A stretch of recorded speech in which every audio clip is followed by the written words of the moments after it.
Hello, everybody, and welcome to another edition of Inside Guns with your host, me, the Yankee Marshal.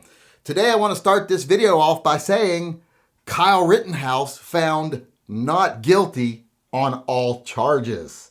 Now, I might be telling you something you already know, but to be honest, I don't actually know that yet because I film a day in advance. I film the night before, and then I post the next day. So while I'm filming this, that actually isn't real. It isn't the reality yet. But I am fully 100% confident that it's going to be the reality. Because I can't see how anyone, if they look logically at this case, could come to any other conclusion that Kyle Rittenhouse is not guilty on all the charges they are considering in this specific case. The prosecution, proved nothing. They didn't even really put forth any evidence. They put forth conjecture and speculation of what they thought his mindset was, what special circumstances negated the fact that he was attacked and defended himself. But they didn't put forward any evidence of it, period. None. And that's not a biased opinion. I think most people know that I'm not always automatically on someone's side just because they use a gun, like some people are. I weigh what I think are the facts. And in the case of Kyle Rittenhouse, I see a naive young man who went somewhere thinking it was just going to be a night of doing good and helping people, maybe even keeping things under control and keeping things from getting out of hand, and things went terribly wrong and he found himself having to defend his own life. And I do believe his life was in danger, not just from that crazy nut job Rosenbaum, but from also a guy that was willing to beat him with a skateboard and a guy who pointed a gun at him. Or at least I can say he definitely was within his right mind or within his rights. He was being reasonable to think his life was in danger, and that's what you need for self-defense. And I think those people were presenting a danger to him. Maybe they thought he was the bad guy, but they were wrong. So their wrong assumption doesn't mean he's not in the right. He was in the right. And I think most people on the left know that this is the only thing that's going to come back from the jury also.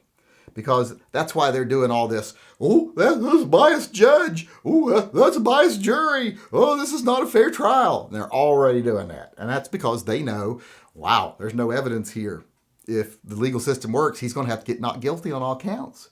We're going to have to try to come up with a reason why he was found not guilty. Oh, it was a biased judge, a biased jury, all that crap. That's what they're already doing. Because for some reason this has become a left-right issue. I don't know why.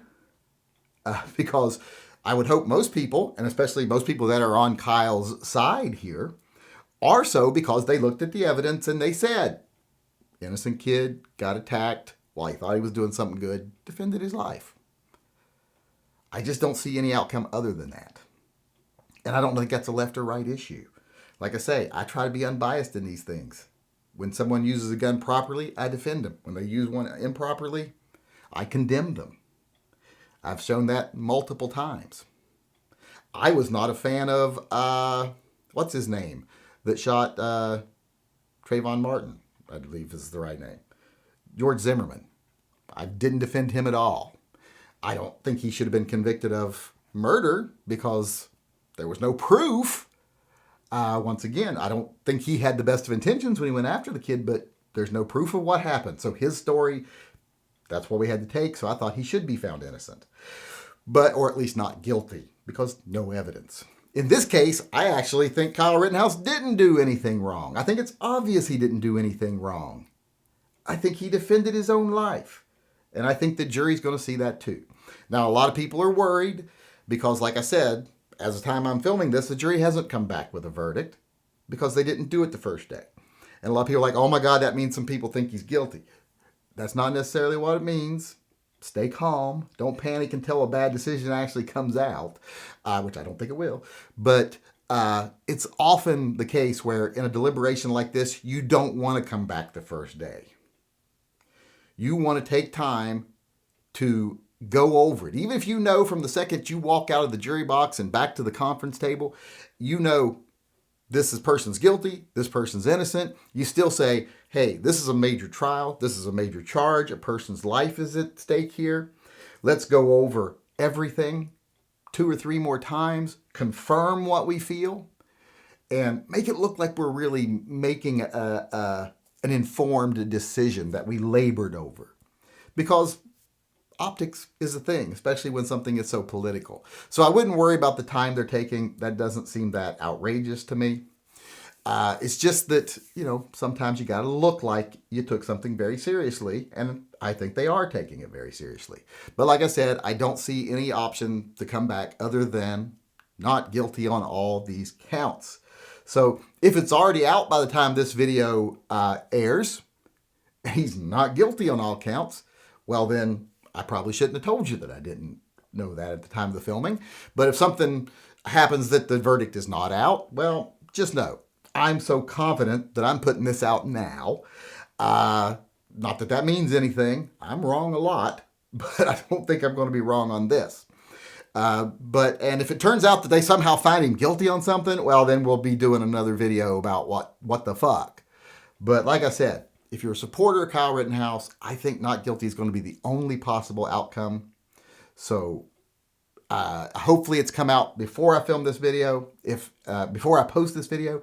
If it hasn't, hopefully it'll be out very soon and they'll find him not guilty. All right, with all that being said, I want to move on here and answer a question from a viewer.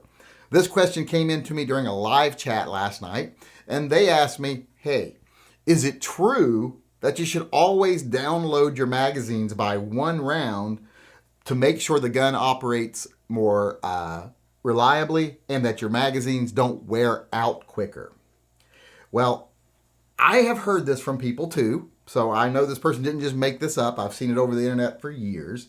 But I'm going to have to say right now that the same people who say this stuff are usually the same ones that say leaving your spring compressed wears it out, which is just a scientific falsehood.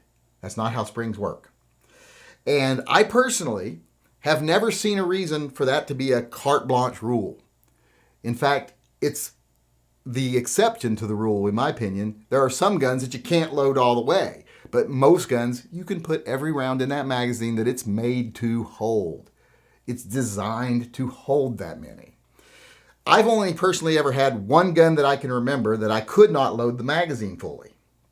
That was my Glock 29, 10 millimeter Glock. If I loaded the magazine fully, it had really a hard time seating. I had to bash it in, and then it fired the first round that was already chambered, and then I would have a failure on the second round because that magazine being fully loaded just didn't want to work properly in the gun. So I knew on that gun, if I was going to carry it, I would have to download it around. I didn't carry that gun, so I didn't have to. But that would be like an exception to the reality, in my opinion, because I've never seen any evidence that most magazines have to be downloaded. Most guns don't have a problem with a full magazine. And downloading them by one round does not increase the life of the spring at all. So I think that's just a fallacy. It's something, like I said, that people who really don't know anything just say because someone told them that before. Remember, people are often very confident in their ignorance and their misinformation. But like I say, unless I ever saw someone do a study where they took the same magazines and the same guns, loaded one round down and loaded one fully, and they had more failures and the spring wore out faster than the other one while shooting the same amount of rounds, then I might say, well, let's repeat that and see if that's true. But right now, I've never seen any evidence. There's no evidence to support the idea, period. Like I say, not how springs work. Most guns don't need to be downloaded around. Why would you give up one round of ammunition?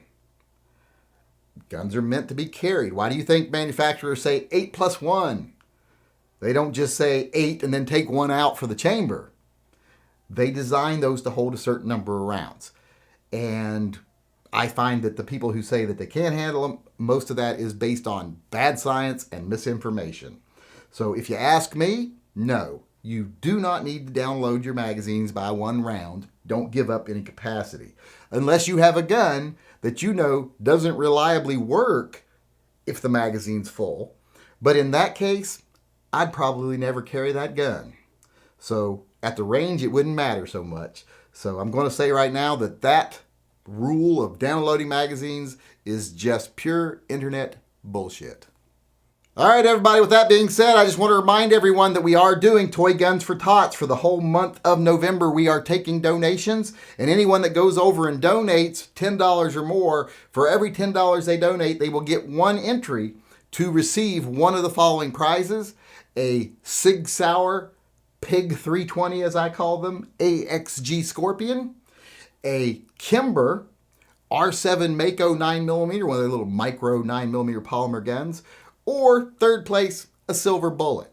So if you haven't donated yet, it's a great cause. Go over, support it. We're going to make this the biggest year yet for Toy Guns for Tots. And like I say, if you're generous and you donate, you might just get a little good karma back and receive one of these prizes. And with that all being said, I just want to go ahead and sign off tonight by saying thanks everyone for coming. I hope you enjoyed the show, and I hope you come back again tomorrow. Until then, I just want to remind everyone to always carry and stay safe until I see you again.